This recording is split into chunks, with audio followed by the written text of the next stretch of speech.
प्रिय मित्रों, नमो नमः। संस्कृत कौमुदी में आप सभी लोगों का स्वागत है। मित्रों, हम लोग लघु सिद्धांत कौमुदी के अनुसार समास प्रकरण का अध्ययन कर रहे हैं और इस समय तत्पुरुष समास का अध्ययन चल रहा है, जिसके अंतर्गत कल की कक्षा में हम लोग प्रादेव गताद्यर्थे प्रथमया वार्तिक तक अध्ययन कर चुके हैं और जो अगला वार्तिक है वह है अत्यादयः क्रांताद्यर्थे द्वितीया। तो आइए अब हम लोग इस वार्तिक से आज की कक्षा का अध्ययन प्रारंभ करते हैं। तो आप लोग अपनी नोट्स, अपनी पुस्तक लेकर के बैठ जाइए। चलिए देखते हैं यह वार्तिक क्या कह रहा है, क्या करता है। तो मित्रों, यह वार्तिक नित्य समास करता है, एकदम नोट कर लीजिएगा।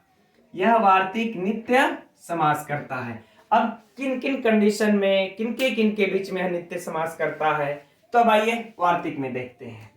कह रहा है कि अत्यादयः, अति आदि का, अति आदि का अर्थात अति, अधि, परि, अनु, इस इन आदियों का, इन सब का किस अर्थ में, तो क्रांत आदि अर्थ है ना, क्रांत आदि अर्थ में, क्रांत आदि अर्थ है, क्रांत आदि अर्थ में, अर्थात क्रांत का मतलब अतिक्रमण करके, लांघा हुआ, पार किया हुआ, जो परगामी है ना, इस अर्थ में।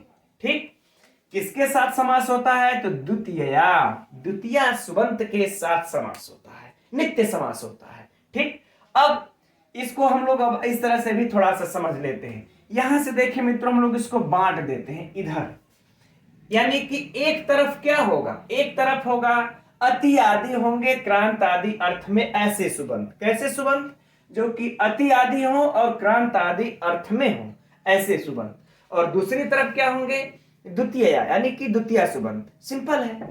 तो इन दोनों का इस वार्तिक से नित्य समास होता है। आगे बातें समझ में। चलिए अब उदाहरण देखते हैं। उदाहरण में है मित्रों अतिमाला, अतिमाला।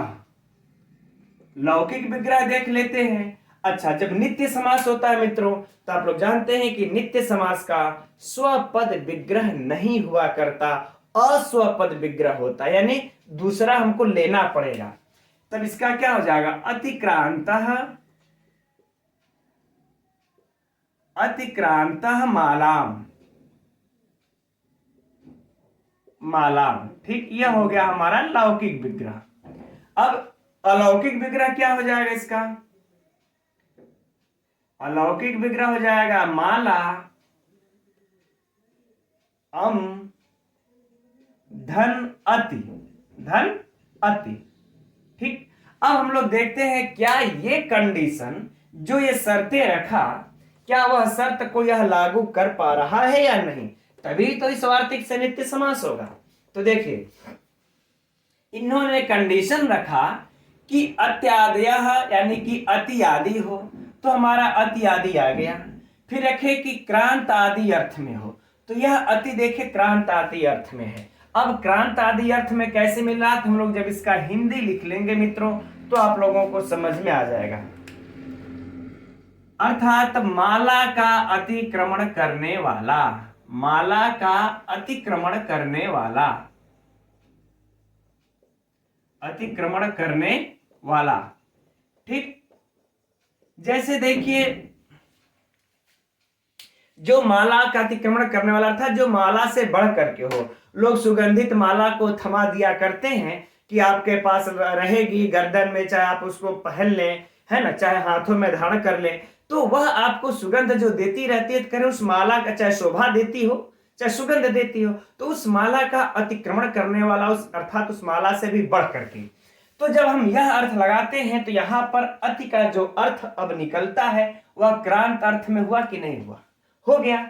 तो हमारा यह अति पहला पक्ष, यह यहां पर आकर के अति आदि का क्रांत आदि अर्थ में यह पक्ष पूरा हो गया। अब दूसरा देखते हैं कि द्वितीया, अब यह कंडीशन को यह पूरा करता है कि नहीं। तो देखिए, माला अम, तो सु औ जस अम और सस, यानी कि अम, यानी प्रथमा द्वितीय विभक्ति एक वचन, तो यह भी कंडीशन पूरा हो गया।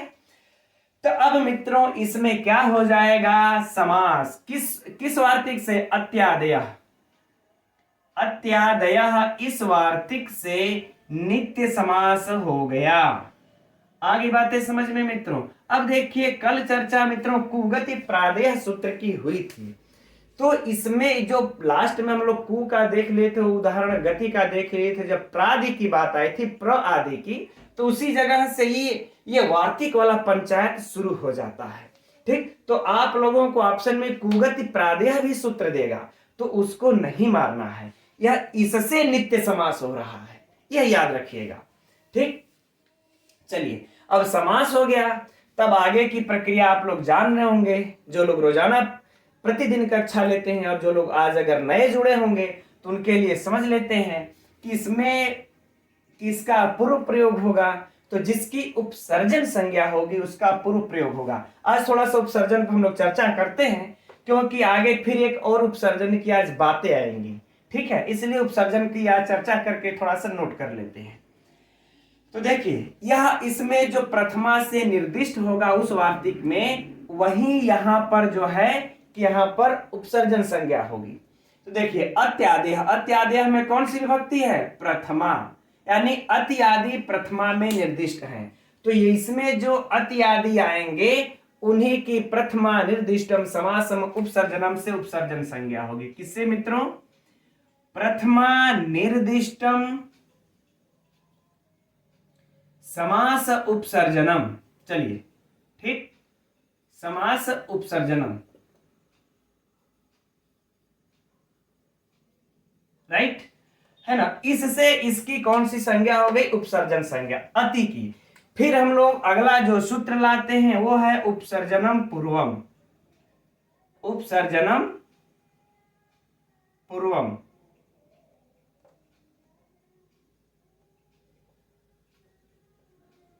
है ना। इस सूत्र के द्वारा अब हम लोगों को क्या करना है? इसका पूर्व में प्रयोग हो जाता है, इसका पूर्व में अप्रयोग हो जाता है। तो जब पूर्व में जब प्रयोग हो जाएगा तो क्या हो जाएगा? अति, धन, माला, फिर अम। आगे बातें समझ में है ना।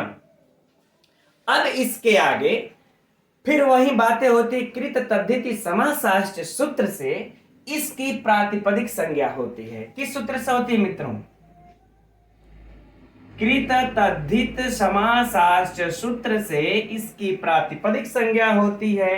फिर आगे सुपो धातु प्रातिपदिकयोः, है ना, सुपो धातु प्रातिपदिकयोः सूत्र से इसके जो सुप है इसका अम का लोप हो जाता है और अब क्या बचता है? सिर्फ अतिमाला।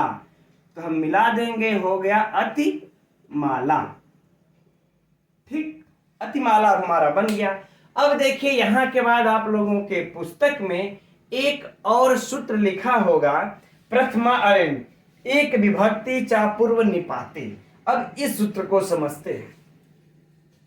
इस सूत्र को हम यहीं पर लिख दे रहे हैं, आप लोग अपने पुस्तक में देख लीजिए।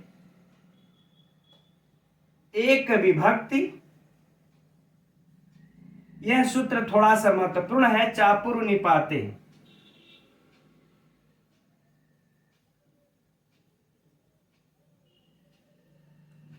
अब देखते हैं हम लोग यह सूत्र कह क्या रहा है ना।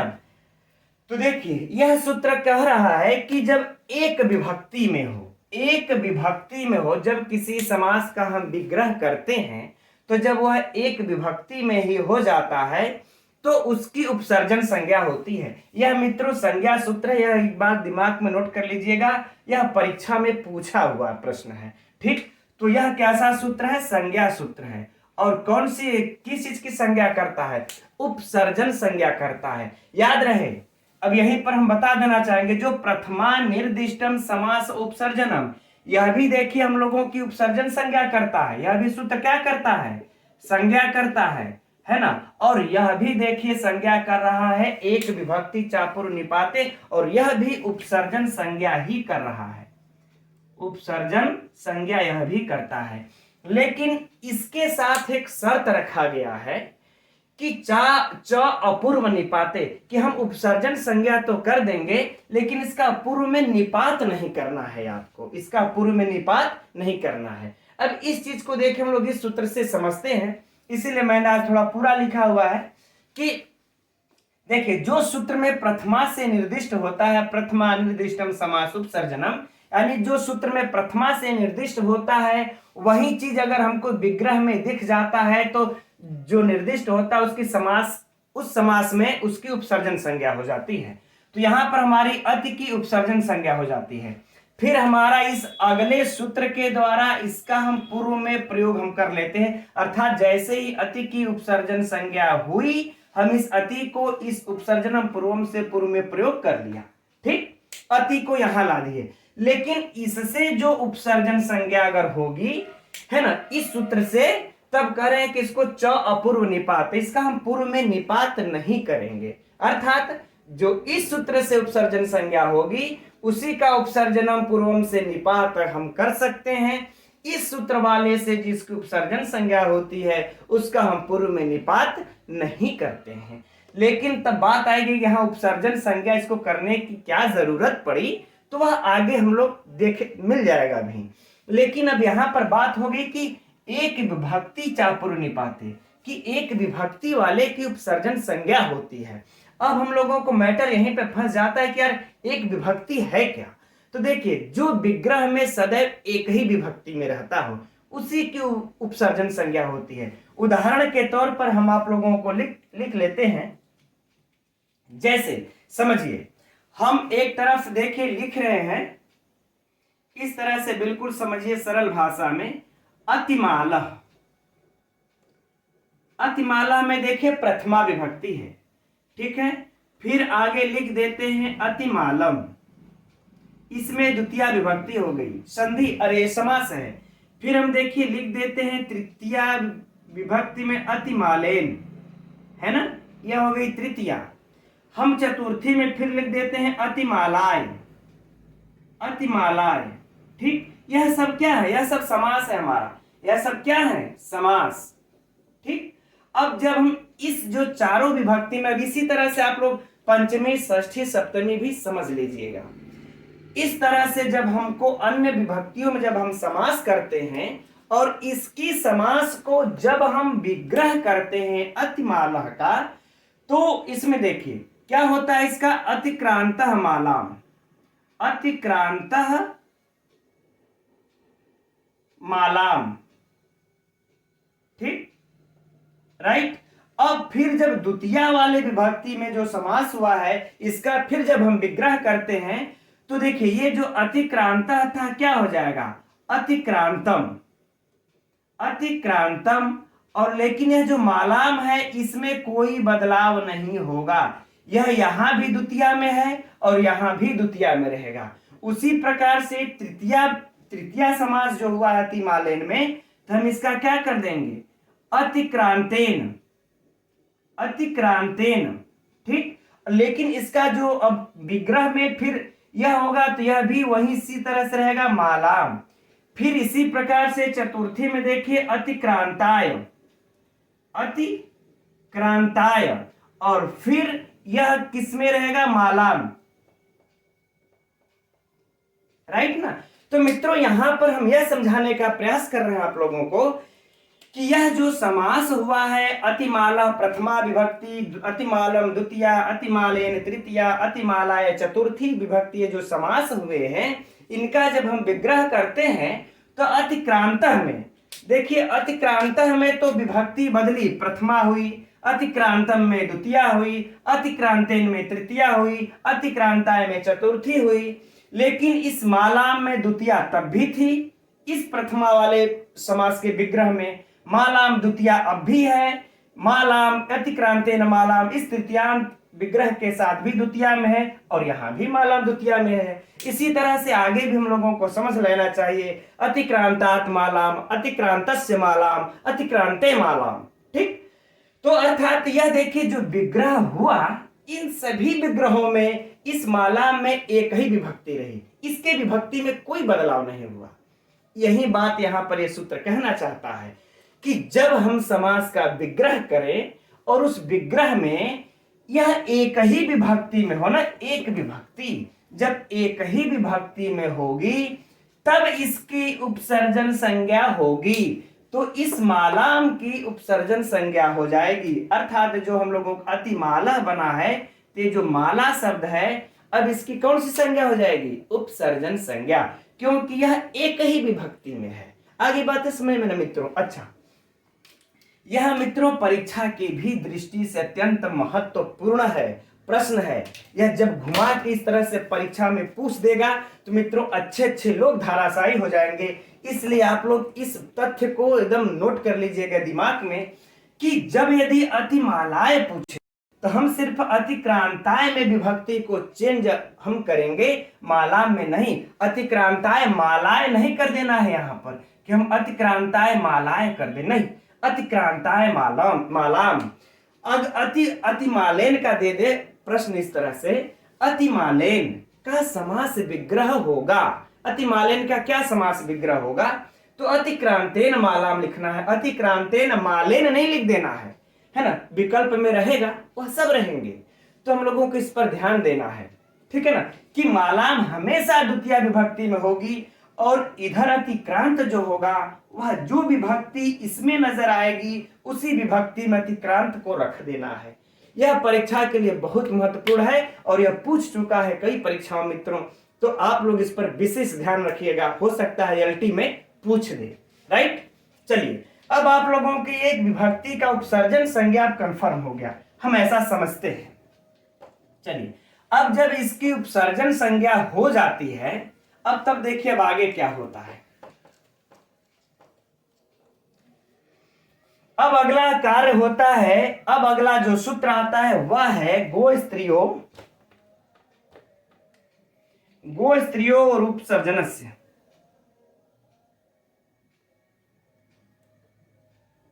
गो स्त्रियो रूप सर्जनस्य। आप लोग पुस्तक में अपने देख सकते हैं, अगला सूत्र यही है मित्रों। पुस्तक खोल कर रखिएगा लघु सिद्धांत कौमुदी का, तभी आप लोगों को पढ़ने का आनंद आएगा और समझ में भी आएगा, है ना। अब गो स्त्रियो रूप सर्जनस्य, अब यह सूत्र क्या कहता है? देखिए, हम लोग इसमें क्या करते हैं कि ये जो उपसर्जन है ना, इस उपसर्जन को गो के साथ भी जोड़ देते हैं और स्त्री के भी साथ जोड़ देते हैं हम लोग। अब यानी कि गोस मतलब उपसर्जन संज्ञा ऐसा हो जो गो हो, और स्त्री यानी कि कह लें कि स्त्री प्रत्यांत शब्द और गो वाले शब्द, है ना, उपसर्जन गो शब्द और उपसर्जन स्त्री प्रत्यांत शब्द जिसके अंत में होते हैं उसको यह ह्रस्व कर देता है। अंत वाले जो अच होते हैं उसको ह्रस्व कर देता है। बातें समझ में आई? फिर से समझिए, यहां पर यह कह रहा है कि उपसर्जन सहित यह गो शब्द हो, उपसर्जन सहित गो शब्द हो या उपसर्जन सहित यह स्त्री शब्द हो, तब क्या करते हैं कि इस गो शब्द के और स्त्री प्रत्यांत शब्द के अंत में जो प्रातिपदिक के अंत में जो अच होते हैं उसको ह्रस्व कर देते हैं। तो आप लोग जरा बताइए, यह माला कैसा शब्द है? स्त्री शब्द है, स्त्री, है ना। तो जब यह स्त्री वाला स्त्रीलिंग का शब्द है और इसकी एक विभक्ति चापुर्व निपाते से इसकी उपसर्जन संज्ञा हो चुकी है, तो अब हमारा इस गो स्त्री उपसर्जन सूत्र से इसको क्या कर देगा? ह्रस्व। तो यह विधि सूत्र है और ह्रस्व आदेश करता है, तो हमारा क्या हो जाएगा? अतिमाल।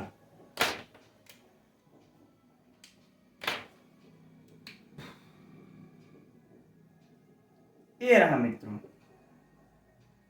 अतिमाल बन गया।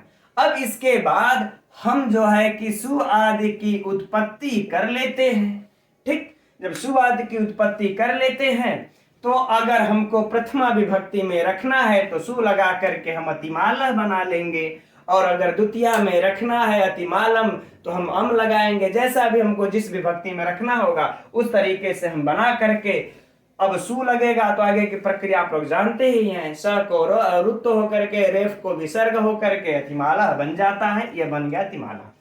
अब मित्रों जो परीक्षा उपयोगी जो प्रश्न है, थोड़ी सी चर्चा इसकी कर लेते हैं। पहला प्रश्न देखिए कि अतिमाला में कौन सा समास है, तो हम यहां पर बताना भूल गए मित्रों, यह नित्य समास तो करता है, लेकिन कौन सा नित्य समास करता है? यह तत्पुरुष समास करता है। कौन सा करता है? तत्पुरुष। तो हम लोगों को विकल्प देखना होगा, अतिमाला में कौन सा विकल्प है? मान लेते हैं विकल्प है बस बहुब्रीहि, तत्पुरुष, द्वंद्व, दिगु, तो हम क्या मारेंगे? तत्पुरुष समास मार देंगे, राइट, तत्पुरुष मार देंगे। और अगर मान लेते हैं अब आ गया है तत्पुरुष में प्रादि तत्पुरुष है कि घटी, प्रादि तत्पुरुष है कि उपपद तत्पुरुष है कि प्रथमा तत्पुरुष है कि द्वितीय तत्पुरुष है, तब हम मार देंगे इसमें प्रादि तत्पुरुष। क्या मार देंगे? प्रादि तत्पुरुष। इसके लिए मित्रों भिन्न भिन्न है। और उसके बाद प्रादि में भी देखिए, कल भी चर्चा किए थे हम, ये द्वितीय है, यानी कि यहां पर अति आदि का द्वितीयांत सुबंत के साथ समास हो रहा है ना, तो ये द्वितीय प्रादि होगी। ठीक, तो अब 3 प्रश्न के तरफ से देखिए 3 ऑप्शन होंगे। एक तो आप लोग नोट कर लीजिए, एक तो तत्पुरुष अगर मार है तो तत्पुरुष मार देंगे, तत्पुरुष नहीं है तो प्रादि है तो हम प्रादि मार देंगे, और इसके बाद प्रादि भी नहीं है, अगर है द्वितीय प्रादि तत्पुरुष, ठीक, द्वितीय प्रादि तत्पुरुष, तो हम लोग इसको मारेंगे। ठीक, अब जैसा आप लोग विकल्प देखिएगा, अगर ये दोनों ऑप्शन नहीं है, सिर्फ तत्पुरुष है तो तत्पुरुष, अगर तत्पुरुष के बाद अगर कहीं ये प्रादि तत्पुरुष है तो हम प्रादि तत्पुरुष मार देंगे, कहीं ये भी ना हो करके अगर कहीं द्वितीय प्रादि तत्पुरुष है, तृतीय प्रादि तत्पुरुष, विकल्प सुनिए, द्वितीय प्रादि तत्पुरुष, तृतीय प्रादि तत्पुरुष, चतुर्थी प्रादि तत्पुरुष, तो हम द्वितीय प्रादि तत्पुरुष ही मारेंगे। अब इतना अगर ऐसे अध्ययन कर लिए मित्रों, परीक्षा में कभी भी कंफ्यूजन आप लोगों को पैदा नहीं होगा। ठीक, चलिए ये चर्चा हो गई।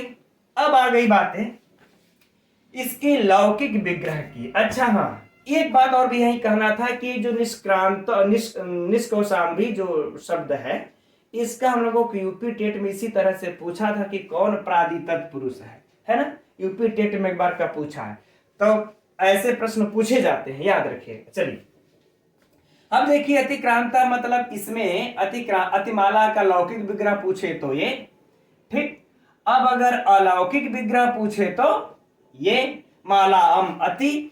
हाँ, अब यह पूछ दे कि अतिमाला में किस वार्तिक से या किस सूत्र से समास हुआ है मित्रों, नित्य समास, तो क्या देंगे कि यह अत्यादेय, इसी को हम लोग लगाएंगे, अत्यादेय क्रांत्यादेय थे द्वितीय वार्तिक से अतिमाला में नित्य समास हुआ है।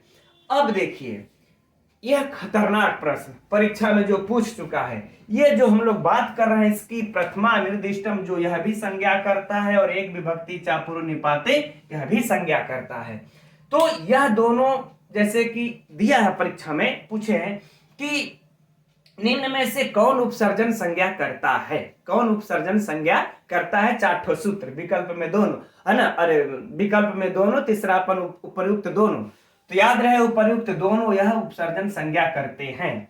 और यदि परीक्षा में ऐसे पूछ दे अतिमाला में यह जो माला शब्द दिख रहा है, इस माला की उपसर्जन संज्ञा किससे हुई है? इस माला की उपसर्जन संज्ञा एक विभक्ति चापुर निपाते से हुई है। अब बाकी अतिमाला का जो अतिमाला, अतिमालम, अतिमालेन, अतिमाला जो बनता है, उसका विग्रह से जो प्रश्न पूछेगा उसकी चर्चा हो ही चुकी है मित्रों। अब जरा बताइए आप लोग, इससे बाहर कोई प्रश्न बनता है क्या?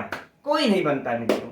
अगर आप लोगों ने इतना अध्ययन कर लिए हैं तो दावे के साथ मैं कह सकता हूं, इतना स्मरण किए तो इससे आप लोगों के एक भी क्वेश्चन गलत नहीं होंगे, आपको कोई सफल होने से नहीं रोकेगा। चलिए अब हम लोग आगे अगला वार्तिक देखते हैं, तृतीया का। तो अगला वार्तिक है मित्रों अवादयः कृष्टाद्यर्थे तृतीया। अगर मित्रों आप लोग पिछली वार्तिक को अच्छे प्रकार से समझ लिए हैं, तब इस वार्तिक को समझने के लिए कोई ज्यादा मेहनत करनी नहीं पड़ेगी। चलिए आइए देखते हैं यह वार्तिक क्या करता है। तो नित्य समास, कौन सा समास? तत्पुरुष समास। किन किन शर्तों पर, किन किन कंडीशन में करता है समास? तो आइए वार्तिक को देखते हैं। कर रहे हैं अवादयः, यानी कि अव आदि। अव आदि अर्थात अव, उप, वि इत्यादि ये सब कृष्ट आदि अर्थे है ना, अर्थ में। कृष्ट आदि अर्थ में मतलब कृष्ट, कुजित, आहूत, निंदित, ये सब अर्थ में। ठीक, तो यह हो गया एक पक्ष, यहां से एक तरफ रख लेंगे कि कृष्ट आदि अर्थ में अव आदि सुबंतों का तृतीया तृतीयांत सुबंत के साथ नित्य समास होता है। आगे बातें समझ में, फिर से तृतीया तृतीयांत सुबंत का कृष्ट आदि अर्थ में आए हुए अव आदि सुबंतों के साथ नित्य समास होता है ना। अब उदाहरण देखा जाए। उदाहरण है मित्रों अवकोकिलः, अवकोकिलः, लौकिक विग्रह, अवकृष्टः,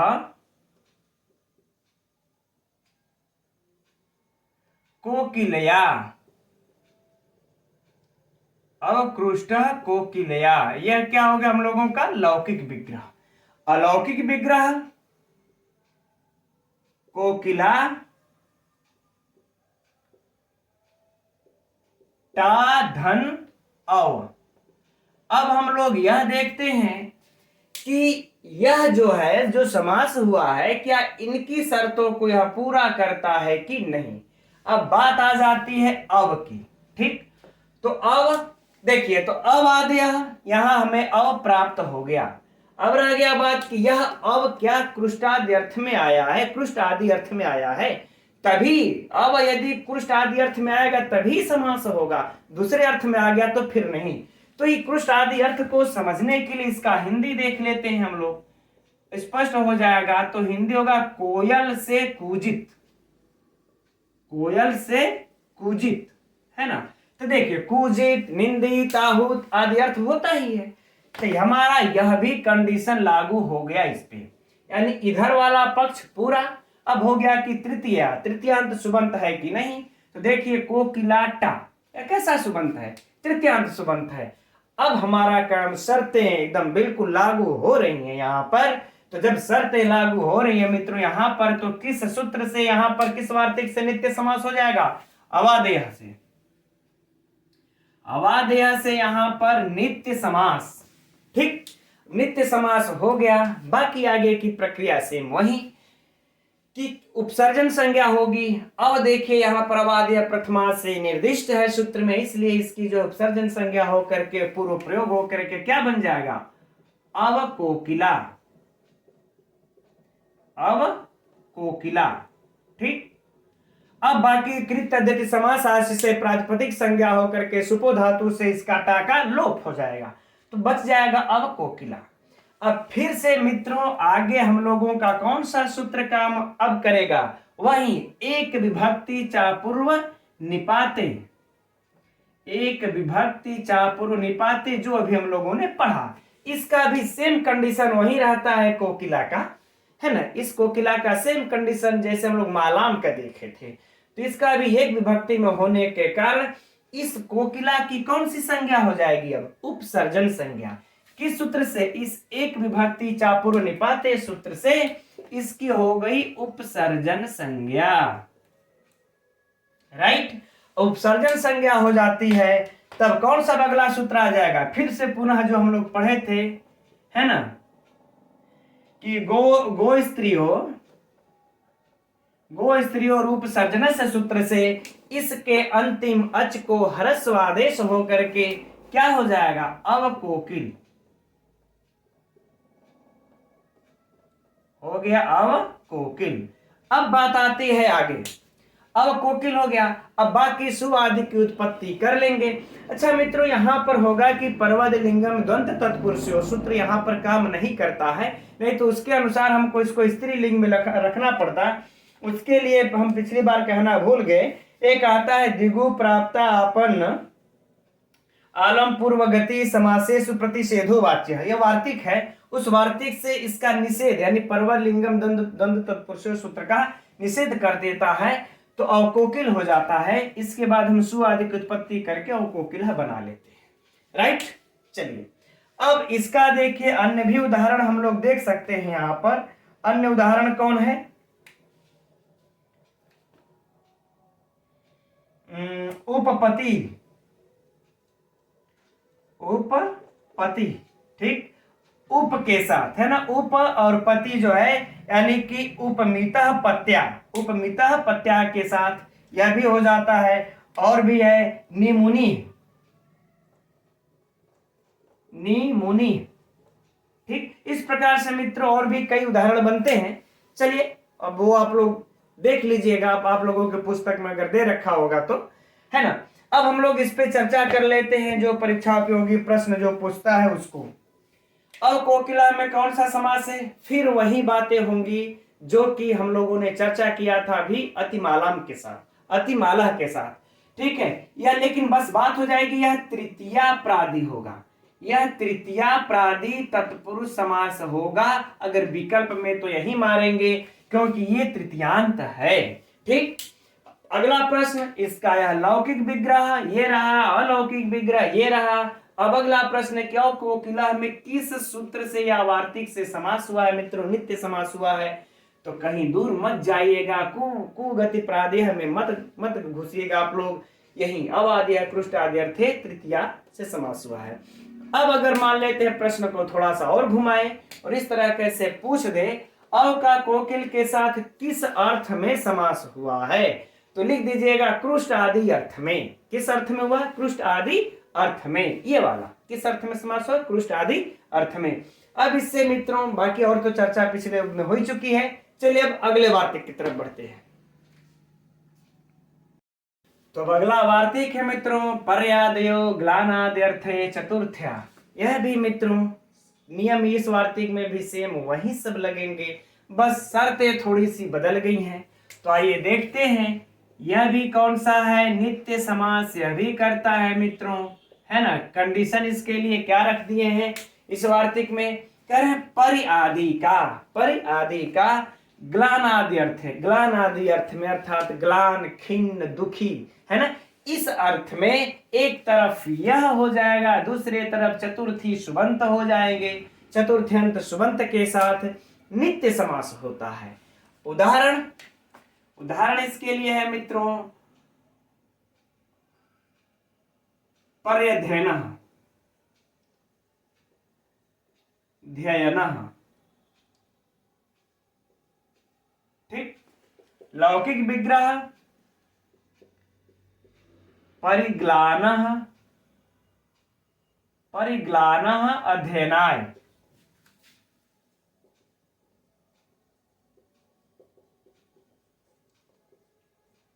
ठीक, अलौकिक विग्रह क्या हो जाएगा इसका? अध्ययन, गे, चूंकि चतुर्थी है फिर क्या हो जाएगा? परि, है ना मित्रों। अब यहां पर इसका देखिए कंडीशन हम लोग देख लेते हैं, कंडीशन इसका लागू हो रहा है कि नहीं। तो पहले इसका हिंदी देख लेते हैं। पर अध्याय मतलब अध्ययन से थका हुआ, अध्ययन से थका हुआ, बहुत ज्यादा पढ़ लिया उसने, अध्ययन से थका हुआ। ठीक, तो परिग्लाना, अब ग्लाना अर्थ है थका हुआ, ग्लान खिन्न अर्थ आ गया, परि हमारा मिल गया। तो हमारा जो कंडीशन है परि में पूरा हुआ। चतुर्थ्या अध्ययन के या चतुर्थी भी हो गई। अब बाकी मित्रों सेम आगे का वही है, चर्चा करने या फिर उसमें डिस्टर्ब करने से कोई फायदा नहीं है, समय ही पास होगा। हम लोग सीधे सीधे बस यहाँ पर बीच में यण संधि हो जाएगी, चूंकि परि के बाद अध्ययन होगा, ई के बाद अ आएगा तो यण संधि हो जाएगी, बस यही होगा। परिधन अध्ययन, उपसर्जन संज्ञा होकर के अध्ययन क्या बन जाएगा? पर्यध्ययन, शुआदि की उत्पत्ति कर लेंगे। ठीक है मित्रों, है ना। तो इसमें भी सेम वही होगा प्रश्न, बस यहां पर हम लोग चतुर्थी प्रादि तत्पुरुष लगाएंगे। ठीक, अब आइए हम लोग पंचवें का, अब यहां पर अगला वार्तिक जो है पंचम्या, पंचम्या का देख लेते हैं।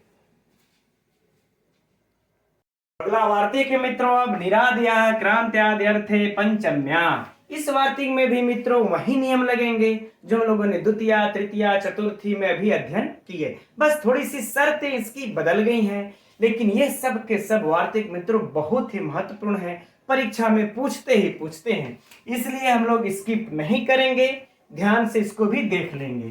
ठीक, तो यह क्या करता है मित्रों? यह भी नित्य समास करता है। किस कंडीशन में, किस शर्त पर? आइए देखते हैं। कह रहा है कि निरादयः यानी कि निर आदि का, क्रांताद्यर्थे क्रांत आदि अर्थ में। क्रांत का यहां पर अर्थ क्या होगा? निकला हुआ, बाहर गया हुआ, पार कर दिया गया हो जिसको, उस अर्थ में। तो यह एक तरफ हो गया। दूसरी तरफ की क्या होगा? पंचम्या यानी पंचमी सुबंत के साथ नित्य समास होता है, अर्थात पंचम्यंत सुबंत के साथ क्रांत आदि अर्थ में निरादि सुबंतों का नित्य समास होता है और वह समास तत्पुरुष संज्ञक कहा जाता है। ठीक, अब देखिए इसका जो उदाहरण है मित्रों, निष्कौशाम्बी। आप लोग अब इस उदाहरण को जानते ही होंगे कि यह कितना फेमस, प्रसिद्ध, पॉपुलर उदाहरण है। एक नहीं, कई परीक्षाओं में इससे पूछा जा चुका है प्रश्न को। तो जरा हम लोग इसको ध्यान से देखेंगे। इसका लौकिक विग्रह क्या हो जाएगा मित्रों? निष्क्रांत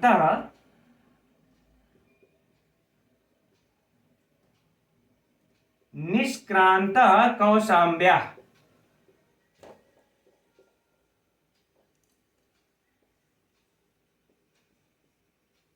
निष्क्रांत कौशाम्ब्या। ठीक, अलौकिक विग्रह देख लिया जाए तो अलौकिक विग्रह हो जाएगा मित्रों कौशाम्बी।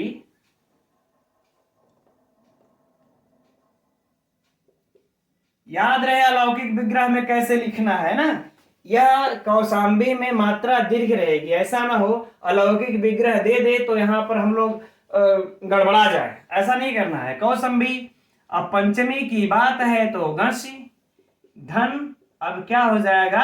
निर। ठीक, अब देख लेते हैं कि कंडीशन को यह पूरा कर रहा है कि नहीं इसकी शर्तों को। तो देखिए निर है, निरादय आ गया, एक शर्त पूरा। अब जो बात रही कौशाम्ब्या का, तो इसका हम लोग थोड़ा सा हिंदी निकाल लेते हैं। यानी कि कौशाम्बी से, कौशाम्बी अर्थात कि कौशाम्बी कोई शहर होगा, नगर होगा, देश होगा, उससे कौशाम्बी से निकला हुआ, कौशाम्बी से निकला हुआ। चलिए हो गया। तो यहां पर क्रांत आदि अर्थ हम लोगों को निर में प्राप्त हो गया, अतएव हमारा यह भी कंडीशन पूरा। अब पंचम्या है तो देखिए कौशाम्बी घस, पंचम्यंत हमारा यह सुबंत है। अब इन दोनों का नित्य समास किससे? निरादय से। राइट, भूलिएगा मत, निरादय से हो गया। अब आगे बढ़ते हैं। अब इसमें फिर से वही बातें होगी, निर की उपसर्जन संज्ञा, क्योंकि निरादय प्रथमा में है, उपसर्जन संज्ञा होकर किसका क्या हो जाएगा? पूर्व में प्रयोग। इसके बाद कौशाम्बी, कौशाम्बी।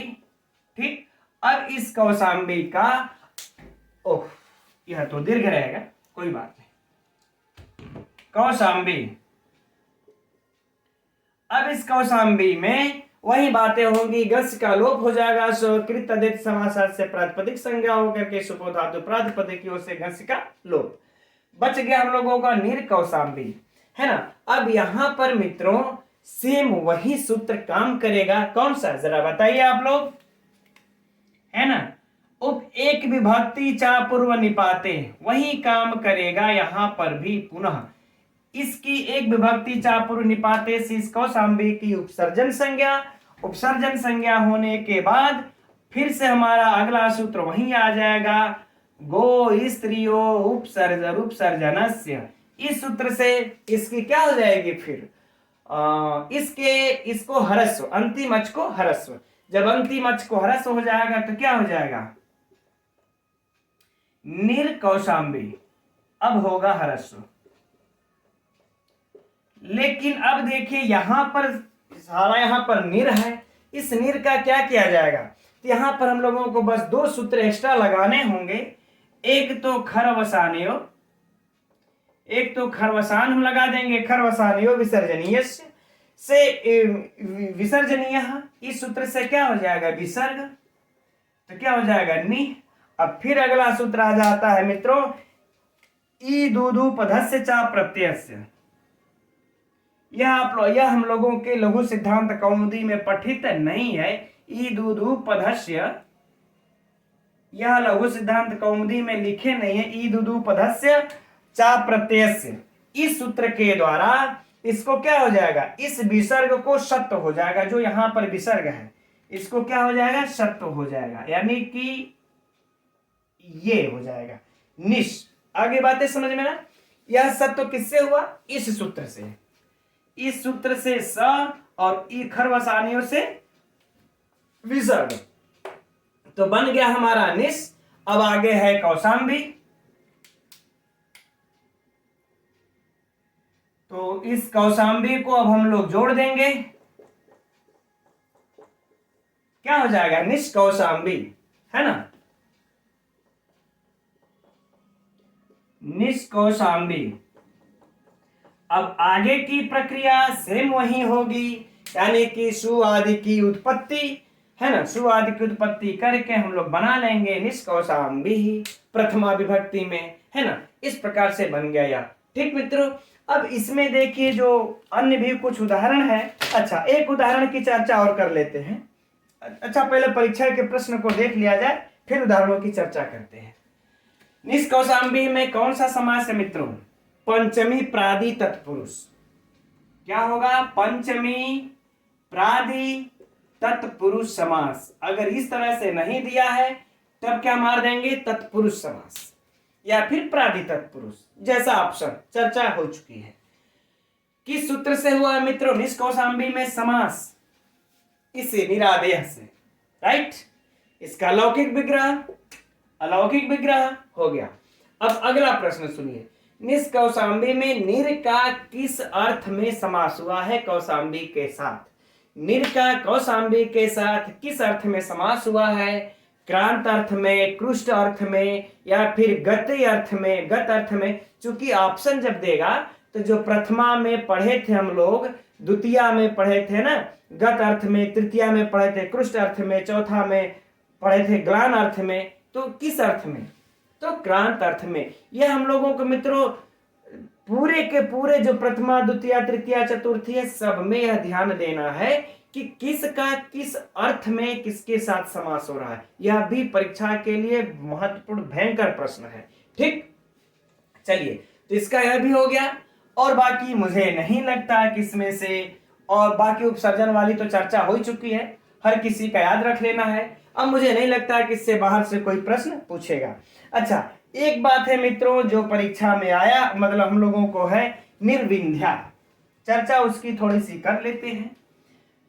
यह मेघदूतम में आया है ना निर्विंध्या नदी की चर्चा, निर्विंध्या, इसमें कौन सा समास है, निर्विंध्या में कौन सा समास हुआ है ना, तो निर्विंध्या जो वहां पर आया है, ठीक, इसका लौकिक विग्रह क्या हो जाएगा, निष्क्रांता विंध्यात। ठीक, निष्क्रांता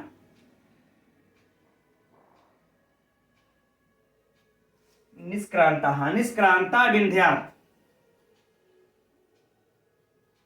ये हो गया इसका लौकिक विग्रह, अर्थात निर्विंध्या से निकली हुई, निर्विंध्या से निकली हुई।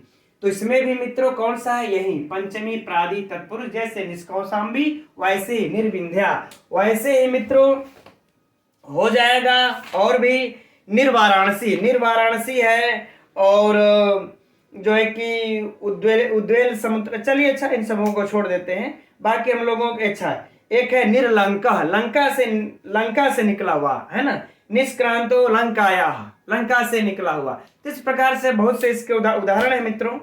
अब यहां तक हम लोगों का मित्रों जो प्रादि तत्पुरुष था, याद रहे हम लोगों ने जो कुगति प्रादेय से गति तत्पुरुष और प्रादि तत्पुरुष का जो अध्ययन प्रारंभ किए थे, अर्थात जो कुगति प्रादेय से किसका अध्ययन प्रारंभ किया था हम लोग, कु का, फिर गति तत्पुरुष का, और क्या प्रादि तत्पुरुष का, इन दोनों का अध्ययन आज इस वार्तिक के साथ पूरा हो गया। तो आज की क्लास में अब यहीं तक रहने देते हैं। अब इसके बाद उपपद तत्पुरुष का हम लोग अब पढ़ेंगे, उपपद तत्पुरुष। ठीक, तो उसके लिए जो अगला सूत्र है वह है तत्रोपपदम सप्तमी स्तंभ। ठीक, इस सूत्र का थोड़ा सा विस्तृत चलेगा, तो इसका हम लोग अध्ययन अब कल की कक्षा से करते हैं। तो कल फिर मिलते हैं मित्रों 7:30 बजे। नमो नमः।